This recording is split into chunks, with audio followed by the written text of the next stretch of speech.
La primera lectura de hoy, tomada del libro del Apocalipsis, nos debe suscitar una pregunta. ¿Qué es nuestra postura delante del juicio final? ¿Qué pensamos? ¿Cómo vemos el juicio final?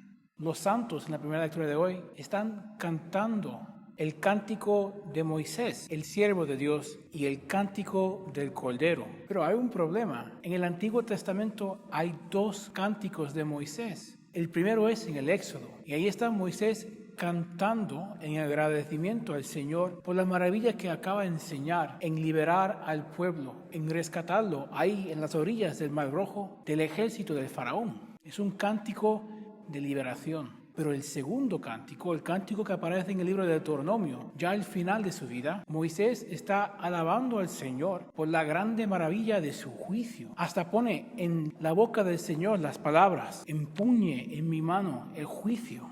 Y termina esa canción Moisés diciendo: aclamadlo, naciones, con su pueblo, porque él vengará la sangre de sus siervos, porque tomará venganza de sus enemigos y purificará el suelo de su pueblo. Es un elogio al juicio del Señor.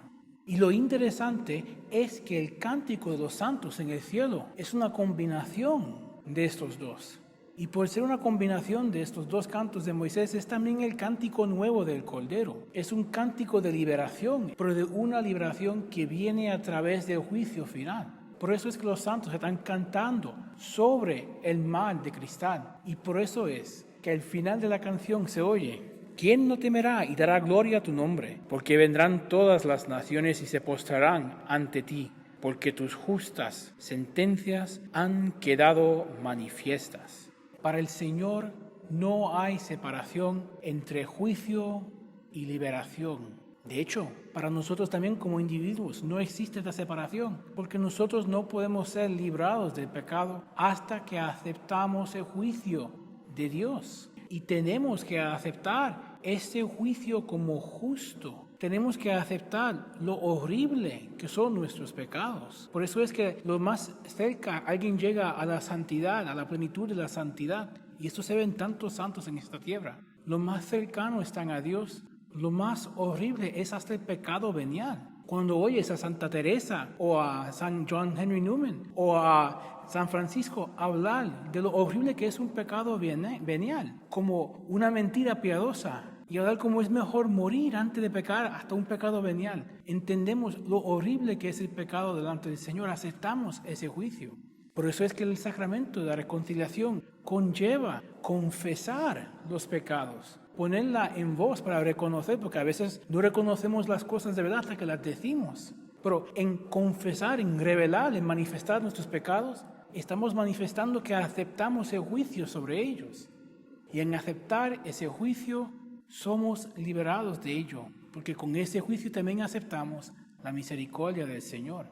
Aceptamos la necesidad de recibir la misericordia del Señor.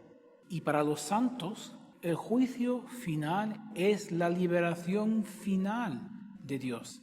Todos esos juicios, todas esas sentencias quedan manifestadas como justas. Y por consecuencia, todas las acciones de Dios quedan manifestadas como misericordiosas. Su perdón y su condenación. Porque todos recibimos la capacidad, la gracia para aceptar y vivir el perdón de Dios.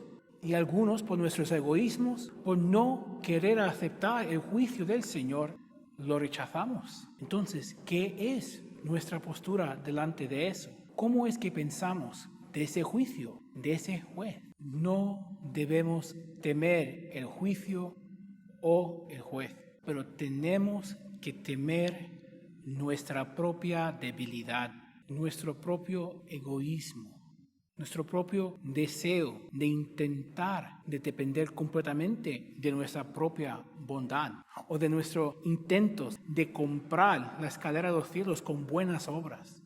Tenemos que abandonar todos esos pensamientos. Tenemos que temer caer en esos modos de pensar y de actuar. Y en vez de eso, entregarnos completamente al Señor. Entregarnos a su juicio. Asimilar nuestro modo de pensar y nuestro modo de ver a el de Él. Y así llegar a depender de Él, de su misericordia y las fuerzas que Él nos dará para vivir la verdadera bondad, para escapar de las cadenas de nuestro egoísmo.